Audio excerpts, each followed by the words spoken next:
and I immediately regretted it. I woke up with a dry mouth and was like, now I'm super dehydrated. Now my muscles super hurt. And like, I hate filming in this car because my camera falls over a lot. I'm going to the dollar store right now to try to get vitamin C powder.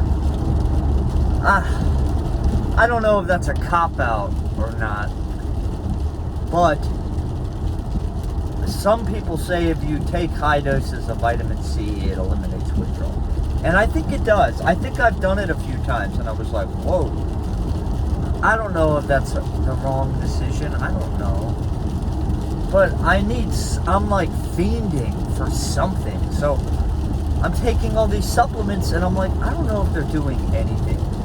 But one thing I learned, take, what is it? Acetaminophen.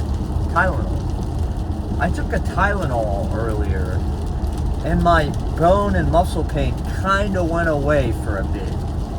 And I was like, of course the camera falls over. Of course it does.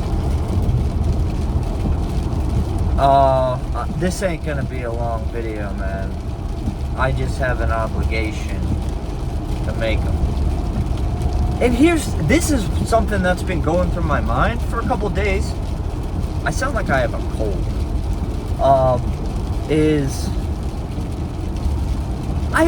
I swear I wasn't doing it all that much. Or was I? I can't remember. What I would do was I would get an 100-gram bag, and I would run through it in about a day and a half. But I don't feel like I was going to the store every 2 days. Maybe I was, though, because your brain tricks you into thinking, oh, I wasn't doing it that long. Oh, man, this is a bad day. And come on, you stupid camera! And I read on Reddit, day 5 to 8, the physical symptoms start to go away. I don't know if that's true. But then the pause comes on. But here's the thing. If you want to beat pause, post-withdrawal, after the acutes, this is what you do. You run 3 times a day. You don't have to run miles. I know people that run that are like, yeah, I do about 5 miles. I'm like, I can't do that.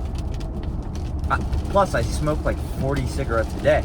I can't even measure my running in miles. It's like feet that I run in. And I'll run until I'm like breathing hard. And then you're kind of like, yeah. I swear, dude, running eliminates pause. And let me just give you some words of encouragement. And this may not sound like encouragement.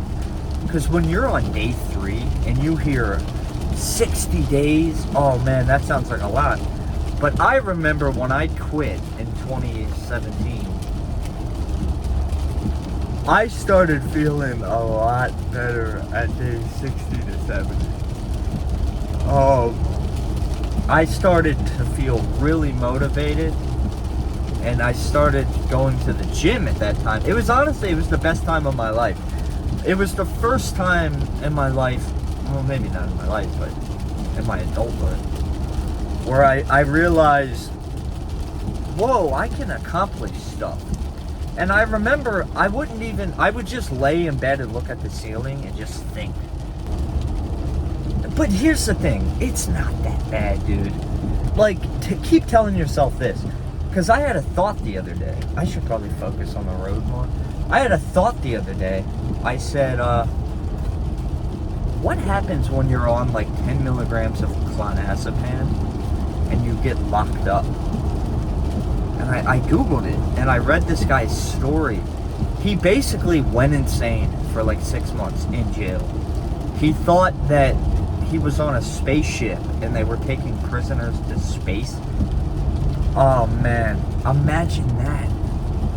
If you're going through a little Kratom withdrawal, dude, it's not like clonazepam withdrawal. I would never get addicted to a benzo. Never.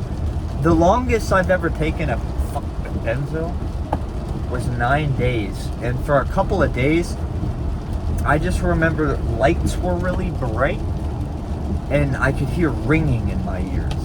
So I would not recommend that. But here's the thing. I can get Ativan in a couple days. And I want a benzo so bad just for a couple days, man. To help me sleep. I'm worried I'm not going to sleep soon. Miraculously, I've been sleeping, which is awesome. So if you're watching this, if you're thinking about quitting, I know I'm like being a baby. Oh, it hurts my bones. It's not that bad, dude.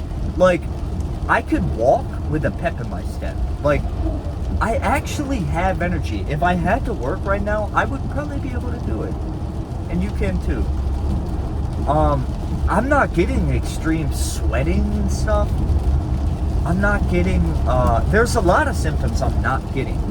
But the worst ones are the restless body and the chills and the defeat. You feel defeated. Oh man, I'm gonna go to the freaking dollar store and look for emergency packs, emergency vitamin powder.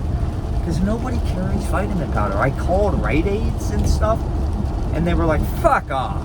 Oh, here's another thing, is this has a lot to do. God. This has a lot to do with how painful the withdrawal is what climate you're in.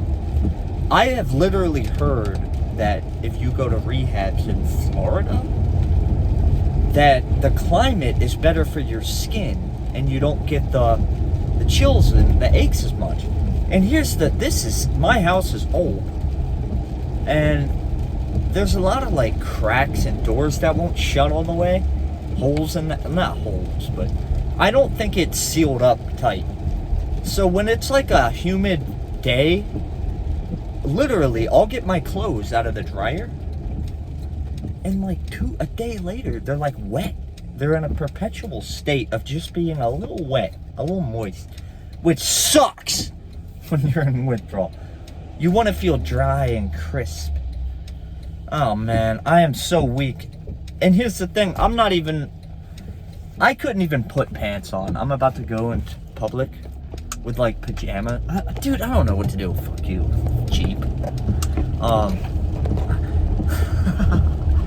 There was an Urban Dictionary thing once, and it said the right of stay, and it was like, the definition was when you didn't read your driver's handbook when you were 15 and you don't know when you can go. That's me, dude. When I pull up into weird intersections, I'm like, dude, I don't know what to do. I'm just gonna stay. Oh man.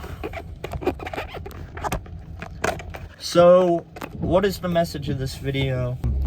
Keep doing it, dude, because it's not that bad. It's just a little weakness, a little chills, and a little restless depression, wanting to die in general.